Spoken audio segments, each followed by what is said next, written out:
এই সময় কম, শুরু করো।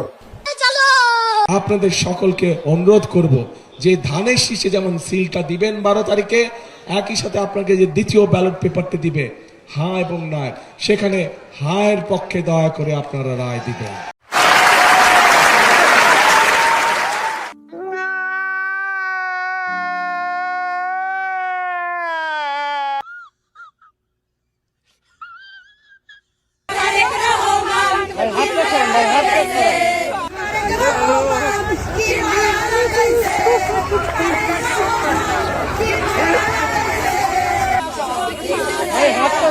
ভাই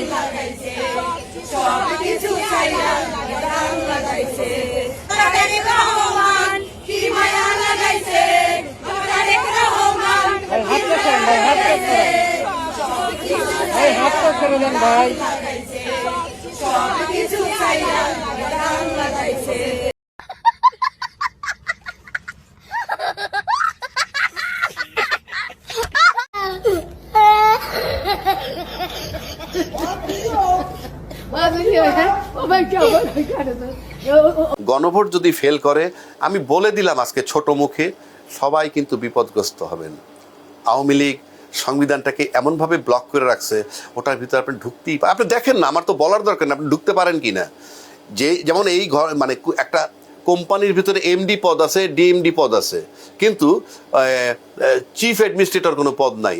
তো চিফ অ্যাডমিনিস্ট্রেটর পদ যদি ওই কোম্পানি আইনে না থাকে, আপনি বানাইতে পারবেন? তো আপনি যেহেতু অন্তর্বর্তীকালীন সরকার সংবিধানে বলা নাই, তাহলে এই অন্তর্বর্তীকালীন সংবিধান সরকার যা করতেছে কিভাবে করতেছে, এই যেই প্রক্রিয়াটা টোটালটাই অন্তর্বর্তীকালীন সংবিধানে হচ্ছে, এটাকে মেনে নিতে হবে। আর এই সব কিছুর বৈধতা আপনি নিতে পারবেন যদি গণভোটকে আপনি হা করেন। আপনি একটু বাইরে গিয়ে আবার ঢুকেন, আমরা আপনাকে দাঁড়ায় সম্মান করি। প্রমাণকে বলে দিছি যে আপনার আম্মা আমার প্রধানমন্ত্রী শেখ হাসিনা।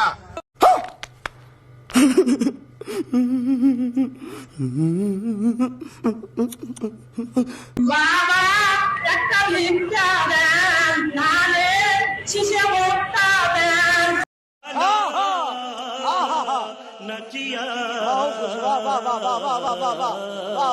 চাচা, এই ভোটের খবর কি? ভোটের অবস্থার কি বুঝবো ক, ভোটের মতো মুনাফিকি কাম তার দুনিয়াতে নাই। কইব তোমারে ভোট দিব, আসলে ভোটটা দিব কিন্তু আমার। এইটা নিয়ে চাচা আপনি দুঃখ করেন না, ভোটাভুটি জিনিসটাই হলো এরকম, একবার এক পার্টি জেতে পরের বার ওই পার্টি হারে। যেমন ধরেন একবার অন্য একজন জিতবে আর আপনি এবার হারিয়ে যাবেন। কি কি কলা? আমি হেরে যাবো, আমি হেরে যাবো? হ্যাঁ, আপনি হারবেন না, আপনি হলে গিয়ে বিপুল ভোটে হারিয়ে যাবেন।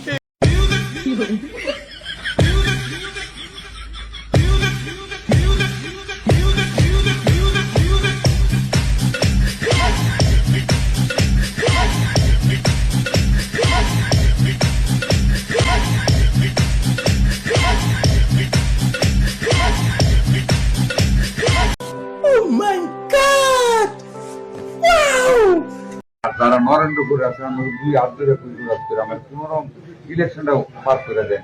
ইলেকশনের পরে দেখবেন আমি কি রূপ, আমার দারুণ রূপ দেখবেন আমার। তো একেবারে আমি জর্জরিত হয়ে গেছি নরেন্দ্রপুরে, বিশ্বাস করে। প্রতিদিন একটা না একটা বিচার, প্রতিদিন একটা না একটা বিচার ফিনিশ করে দিচ্ছে। কথাবার্তা সাবধানে কইেন, একদিকে কথা কইবেন আরেক দিকে ধরা খাইবেন। তো কথাবার্তা যত কম তত ভালো। समझ रहे हो? समझ रहे हो आप? समझ रहे हो? আচ্ছা, আমাদেরকে বলে আমাদের নেতা নাকি মুসলেকা দিয়ে পালিয়ে গেছে।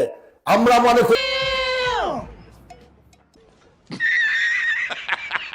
ভাবিরা ও আমার বৌদিরা, বোনেরা, হিন্দুদের বলা হয় যে জামাত ইসলাম আসলে হিন্দুরা এ দেশে আর থাকতে পারবে না। কেন অপপ্রচার করেন জানি না।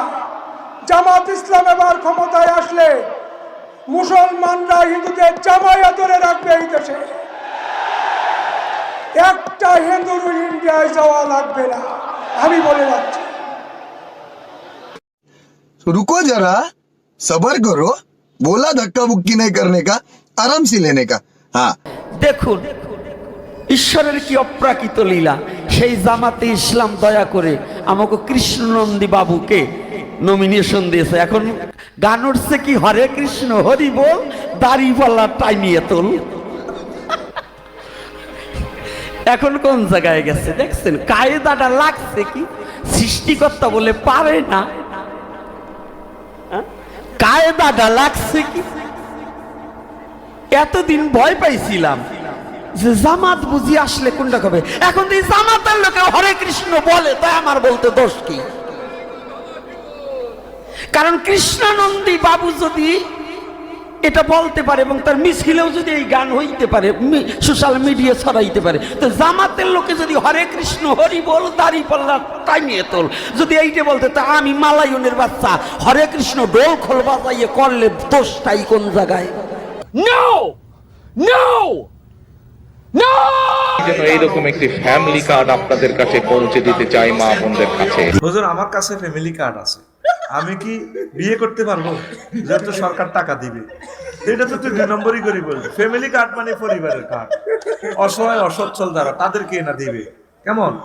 এটা তুই বিয়ে করবি কিনলে খবরদার। এই যে আমি বলতেছি যে ইয়েস ইয়েস ইয়েস, এটা তো প্রচারণা ভাই। এই যে আপনি ছেড়ে দিবেন একটু পরে এটা নিয়ে, এভাবেই ছেড়ে দিবেন, এটা আরো বেশি প্রচারণা হবে একটা ফটো কার্ডের চেয়ে। চাই এদের কাছে যত ধরনের শক্তি আছে ভটগিরি করার, এরা করুক, এটাতে আমাদের কিচ্ছু আসে যায় না।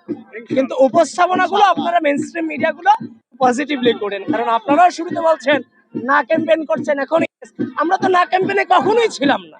নির্বাচনের আগে আরেকটা গণভোট মানে ছিল নির্বাচনকে ব্যাহত করা এবং বাংলাদেশকে অস্থিতিশীল করা। সেখানে বিএনপি, বাংলাদেশ জাতীয়তাবাদী দল ছাড়া ম্যাক্সিমাম অন্যান্য বিরোধী রাজনৈতিক সংগঠন তারা ক্ষমতায় আসতে পারবে না, এই ধরনের একটা ভীতি তাদের ভয় থাকার কারণে তারা এই নির্বাচনটাকে বানচাল করার চেষ্টা করেছে। আমরা ওটার বিরুদ্ধে না বলেছি, নট গণভোটের বিরুদ্ধে না, আমরা গণভোটের ভিতরে সবসময় ইয়েস বলেছি। সংস্কার তো আমরা সর্বপ্রথম উদ্যোগ আমরা নিয়েছি। আমরা সংস্কার না বললে তারা তো সংস্কার কি জিনিস এটা বুঝতোই না ভাই। আমাদের সংস্কার দিয়ে তো পেট ভরবে না, আপনার জীবনযাত্রার মান উন্নয়নের জন্য তো উদ্যোগ নিতে হবে। সেই জন্য ফ্যামিলি কার্ড, কৃষক কার্ড, আরো অনেক উদ্যোগ নিয়েছি। স্বয়ং জনাব তারেক রহমান আপনার এই আসনের প্রার্থী, তো ইনশাআল্লাহ আশা করি আপনাদের জীবনযাত্রার মান উন্নয়নে আমরা ভূমিকা রাখতে পারবো। দোয়া রাখবেন আমাদেরকে। तू समझा? हाँ नहीं तू समझा नहीं। ভোট দেওয়াটা সবার জন্য জরুরি, এর জন্য গতবার ভোট দেই নেই, কিন্তু এবার অবশ্যই ভোট দেব। নিঃসন্দেহে তুই ঠিক কথা বলেছিস। ভাই আপনি কোন দল করেন? ভাই পিজিপি। পিজিপি মানে কি? প্রেসিডেন্ট গভর্নমেন্ট পার্টি, মানে যে দল যে ক্ষমতায় থাকে আমি তারই থাকি আর কি। যখন যে দল ক্ষমতা থাকে তখন তার দল? হ্যাঁ, তখন তার দল করি। ভাই আপনার এখন নাম কি? এখন হচ্ছে আহাদ ইউনূস। আহাদ ইউনূস। তার মানে যখন শেখ হাসিনা ক্ষমতায় ছিল তখন আহাদ শেখ, আর যখন আপনার বিএনপি ক্ষমতায় ছিল তখন নাম ছিল? তখন নাম ছিল আমার আহাদ রহমান। তার মানে নির্বাচনের পরে যখন আপনার নাম কি হবে? তখন আহাদ রহমানও হতে পারে, আবার আহাদ ইসলামও হতে পারে।